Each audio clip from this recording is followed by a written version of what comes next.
இந்த க- இப்ப அப்படி அப்ப வீட்டு இப்ப வீட்டு பக்கத்துல இருக்க ஒரு கடை. ஆனா ரொம்ப நாள் கழிச்சு நான் வந்து பாத்தீங்கன்னா இந்த கடைக்குள்ள என்டர் ஆகி ஃபுல் அண்ட் ஃபுல் வெஜ்.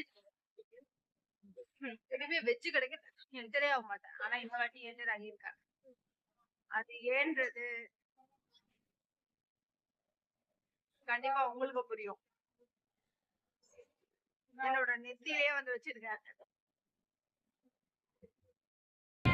இப்போ வந்து பாத்தீங்கன்னா கோபி ரைஸ் ஓபன் பண்ண போறோம். அந்த கோபி ரைஸ் வீடியோ எடுக்கிறதுக்கு முன்னாடியே கொஞ்சம் சாப்பிட்டு பார்த்தேன். சுமாராக தான் இருக்குது. நீங்களும் அந்த கோபி ரைஸ் எப்படி இருக்குன்றத பாருங்க. இப்போ ஃபைனலி இதுதான் வந்து பாத்தீங்கன்னா கோபி ரைஸ். இந்த சஷ்டி விரதம் இருக்கும்போது தான் வந்து தெரியுது வெஜ்ஜு கடை. வெஜ்ஜு கடைக்குள்ளேயே நான் போனது இல்லை. இதான் ஃபர்ஸ்ட் டைம் வந்து பாத்தீங்கன்னா வெஜ் கடை அண்ட் வெஜ் ரிவ்யூ பார்ப்போம் எப்படி இருக்கு. சைடுல செவுரு பரவாயில்ல. அதுதான் அந்த செவுரு வைக்குவானா ஃப்ரண்ட் கேட் போட்டுலாம்.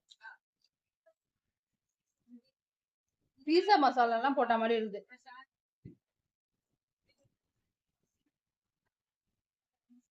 அப்படிதான் இருக்கு. தயிர் சாதம் சாப்பிடலாம்னு பார்த்தா நீ கிஷோர் நல்லா இருக்கு. இன்னும் தந்தோடு இல்ல.